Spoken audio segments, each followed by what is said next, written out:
Warga Pejaten, Jakarta Selatan, dihebohkan dengan aksi penyanderaan yang dilakukan oleh seorang pria parubaya di pos polisi Pejaten, tepatnya di depan Mall The Park Pejaten, Jalan Warung Jati Barat, Jakarta Selatan.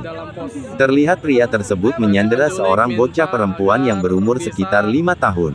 Terlihat pelaku dan bocah tersebut masih di dalam pos polisi.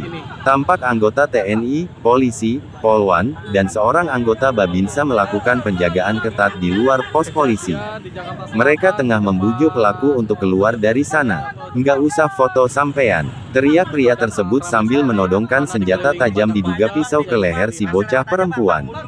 Sementara korban terlihat syok. Kondisi di depan pos polisi terpantau padat. Warga dan pengendara mengerumuni lokasi kejadian. Pospol tersebut berada di perempatan jalan sehingga memicu kemacetan lalu lintas mengarah ke Ragunan, Mampang, Pasar Minggu, maupun ke Kemang.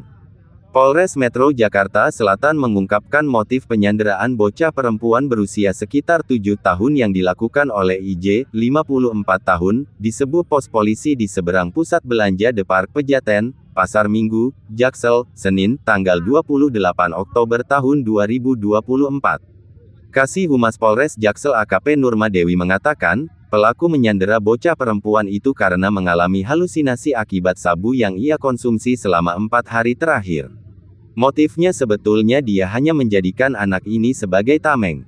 Karena dia memakai sabu, sudah diperiksa, dia positif pakai sabu, ujar Nurma kepada wartawan. Berdasarkan pengakuan pelaku yang ditahan di Polres Jaksel, halusinasi itu membuatnya ketakutan seperti dikejar orang. Jadi dia takut, halusinasinya dia dikejar orang, dia berhalusinasi bahwa dia itu dikejar orang. Tapi kalau orang lihat ada anak kecil, dia tidak jadi dikejar orang, itu halusinasinya dia, terangnya. Bocah tersebut bisa bebas dari sanderaan pelaku karena negosiasi yang dilakukan kepolisian dan anggota TNI. Dalam negosiasi itu, pelaku sempat meminta mobil sebagai tebusan untuk melepaskan anak yang disandera dan melarikan diri. Ada seorang polisi yang terluka ketika melucuti pisau. Seluruh proses negosiasi dan evakuasi berlangsung selama lebih kurang 20 menit. Menurut keterangan terbaru polisi, Indra Jaya merupakan rekan bisnis ayah dari korban. Kejadian bermula ketika IJ mendatangi rumah korban pada Minggu malam tanggal 27 Oktober tahun 2024 dan meminta izin kepada orang tua korban, yang berinisial Y, untuk mengajak S jalan-jalan. IJ beralasan ingin membawa korban ke rumah sepupunya. Namun, IJ tidak mengantarkan korban ke rumah sepupu, melainkan membawanya berkeliling dari Jakarta Timur hingga ke Jakarta Selatan. Dia hanya meminjam motor dari sepupunya dan tidak menginap, hanya berkeliling. Korban bahkan tertidur di atas motor, ungkap Nurma. Setibanya di pos polisi Pejaten, IJ melakukan penyanderaan terhadap bocah tersebut.